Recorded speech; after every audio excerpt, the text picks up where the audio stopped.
rather than one single sermon, we will each take a time during this service and we'll talk about a woman or women who inspired us along the way. And we hope you find that inspiring. And as you're saying your own prayers of gratitude as we welcome Shabbat, we hope you'll be thinking of all of the, particularly tonight, this Shabbat, the women who inspired you along the way. As the rabbi said earlier, we're each going to share a few words about a woman who, who inspired us in our leadership, in our life today.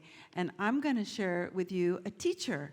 I'll bet a lot of us have teachers that inspired us. Well, my teacher she's actually still alive, thank God, the famous, huge Yemenite singer and dancer. Some of you already have heard me talk about her. Her name is Margalit Oved. Does anybody here ever come? Oh, I knew it would be you. Margalit Oved. That's awesome. Oh, we have to talk later. She was born in Aden, which is now part of Yemen. And you might have heard the story. It was called the Magic Carpet Operation in 1949. And it was called that because those Jews were so cut off from sort of modern society that they had never seen an airplane before. And they called it the magic carpet that actually brought 49,000 Jews from Yemen to Israel. And this is really now, we have so many Yemenite Jews in Israel, and they came from this event. And Margalit, she was, when she was young, she was in what's called Inbal, which is the Yemenite dance and song company in Israel. In Yemenite culture, you can't separate dance and song. They go together. So, because singing has dancing, and they're all one art form. Anyway, as a young woman, she was the prima ballerina of Inbal. And then some years later, she came to Los Angeles, where she taught in the dance department at UCLA, where I studied. So I was so like, UCLA dance department? No way. Okay, we need to talk. Okay. Awesome. So she taught Yemenite dance and singing, and here we were, like, I don't know, 40 lanky, gawky college students sitting on the floor around her, sitting in her chair with her drum, and she would sing and tell stories and also get up and teach us dances. And we were mesmerized and hypnotic. She was really a magical being, artist. And my last name is Attie, but she would call me Attie. And I think because I'm half Syrian, so I don't think she ever knew my first name. But she, Attie, show them how to do it, Attie. And it was like my biggest pride that she would call me out like that. Anyway, she was just so full of spirit and life. There's an expression in Hebrew, it says, Ish asher yesh ruach bo. So she was Isha asher yesh ruach ba. She was a woman that had great spirit inside of her. And she had a huge influence on me. And if you want to know more about her, there's actually a documentary made about her artistry. You can ask me about it later, and I'll direct you to that, from Buckminster Fuller. You remember him? Mm-hmm. Yep. His daughter made a documentary about her. So that's who I wanted to share with you, bring a little bit of Margalit Oved to you. I teach, by the way, things that I've learned from her to our kids, because there's a lot of kids-friendly material that I learned from her. I do want to say that there are 4 women rabbis up here, and that when 4 women clergy up here, and when I went to rabbinical school in 1992, it was no longer a big deal to be a woman going to rabbinical school when you think about women first ordained in 1972. But it was a big deal that I was a lesbian. So I just want to remind all of us that it takes a while for things to be accepted. So I was one of the first queer rabbis to be ordained. I was ordained in 1997. There's actually somebody here who can really attest to my roots as being a complete tomboy, and that's Jack's grandma Reki, who knew me 50 years ago. And so, we were called tomboys back then. There wasn't a clear way of gender expression, but I'm very proud to be she, they, the one on our clergy staff. And I would say that I had mostly, as you can imagine, male role models as rabbis, right?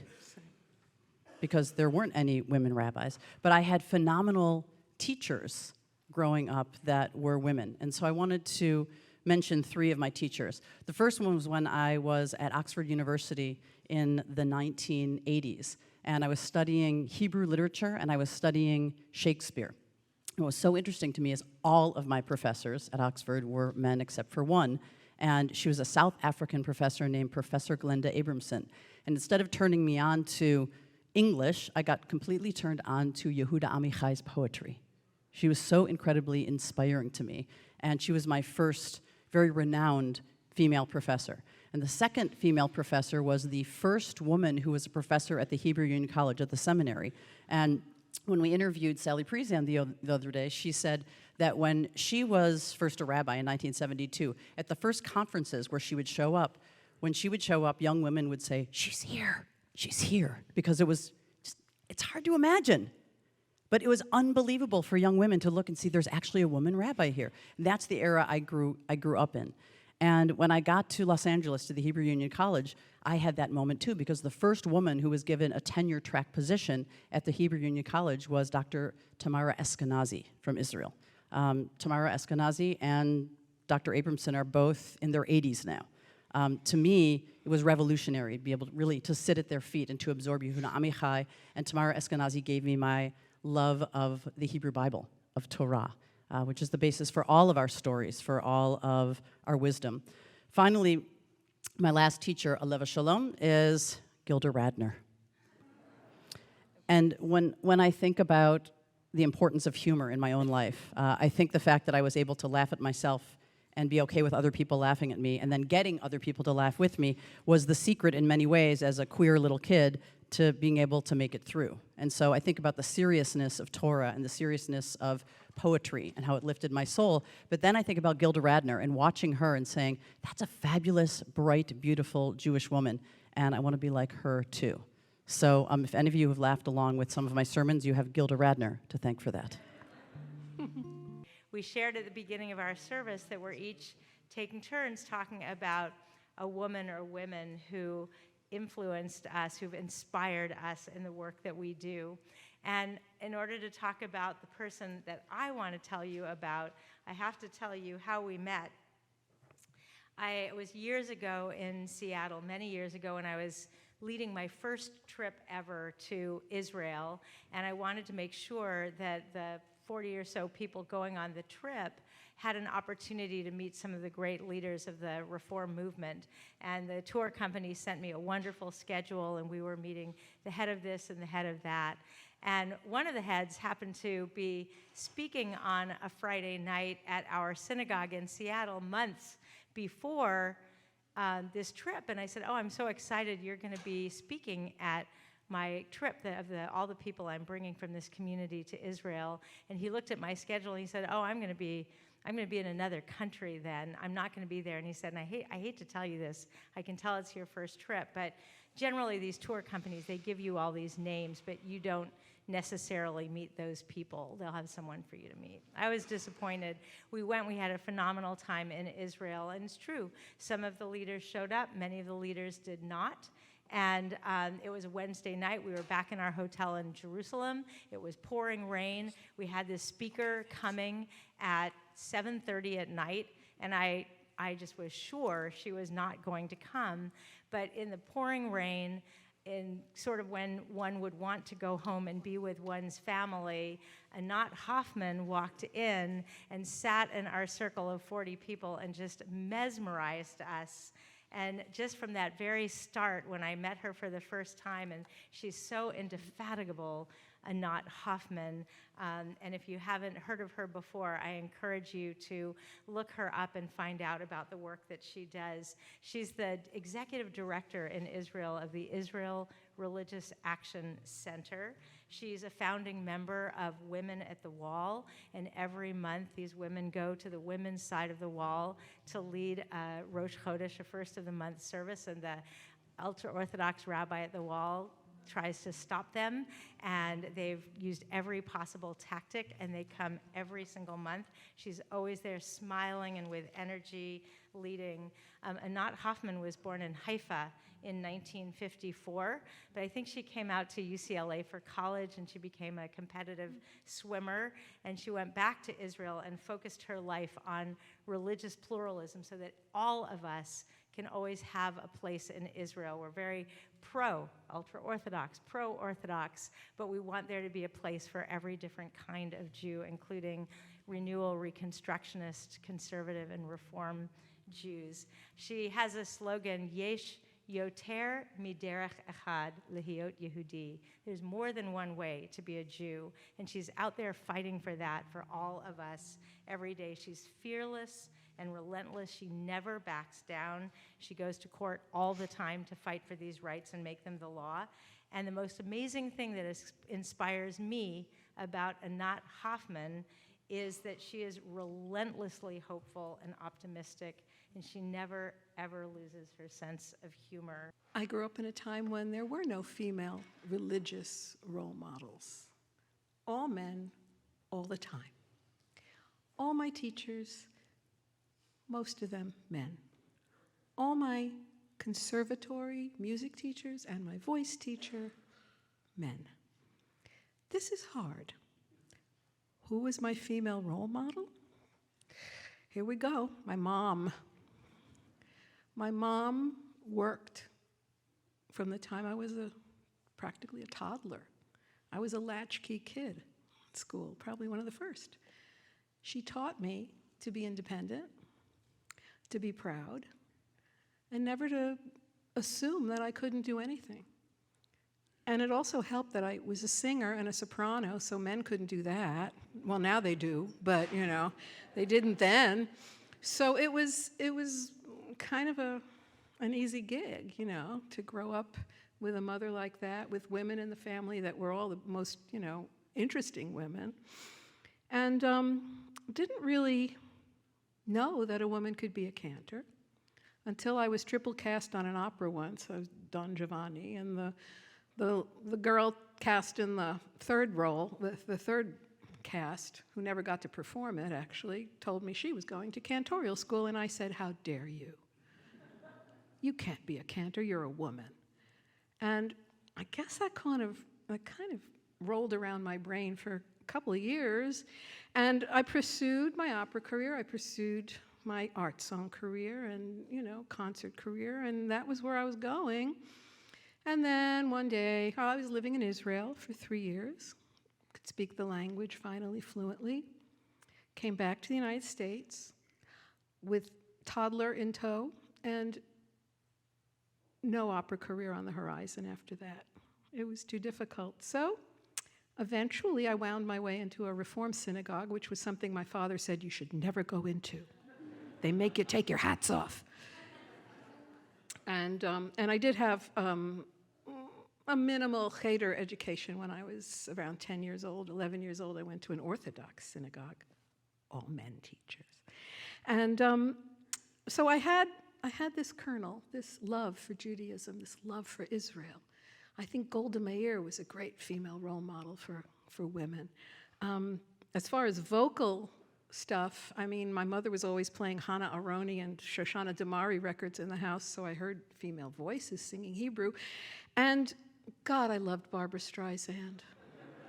Now there was a role model. There was something to aspire to.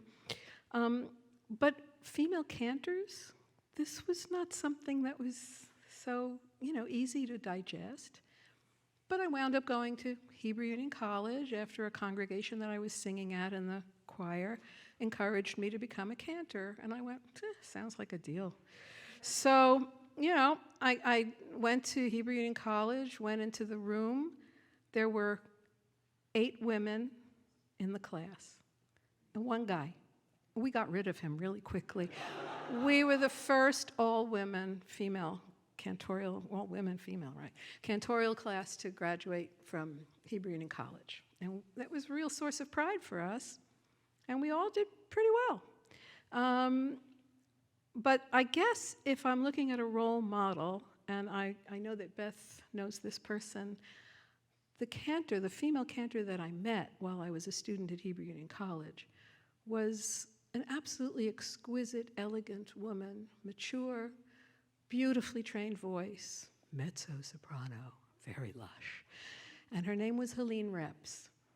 And she had gravitas, and she had the presence of someone that you would want to say is your clergy person, is your cantor. And so I modeled myself in a way on her just to feel that this was, well, the first day I went to cantorial school, I looked around the room and we had speeches and I went, oh, this is serious. So it was serious, and she was serious. And Helene is still out there and just as lovely and wonderful as ever, and so I want to pay tribute to her. But I also want to tell you that there were women in the past who did not receive recognition as cantors. They were kind of performers, but they sang cantorial music, and they were brilliant. People like Bathsheba. You can hear these recordings on YouTube very often. Bathsheba, Paralitzweig, Shendel the Chazan. These were women who actually imitated male cantors, and they did a really fine job of it. I mean, Bathsheba was like, she made these wonderful recordings, and I would listen to them and go, wow, this is really something. And I also want to say that when I came here, I was touted as the first woman cantor in San Francisco. And officially, yeah. But out there's a picture of a woman named Julie Rosewald. She was a soloist here in the 19th century. She was brought here, she had a fine Jewish background, German Jewish background, and she also was a very fine opera singer. Very well known, she had beautiful reviews. She was brought here because she lived in San Francisco, and she was singing in the temple with the cantor at the time, I believe was Max Wolf. Max Wolf became ill, and he passed away. Julie Rosewald sang services here as the cantor. They called her cantor soprano, and she was here for 9 years. And she deserves that title of first woman cantor probably ever, anywhere. So this congregation has that wonderful legacy of having accepted this so far long ago when no one would have accepted a female cantor. And although she wasn't official, I think after 9 years, you kind of, it's kind of like, what is that, common law marriage or something, you become a cantor. So I just want to point her out, and there's a wonderful article on her, beautiful article in American Judaism magazine or something like that. You can find it online. An incredible history of this woman, and I just feel so proud to have carried on that sort of legacy here from her.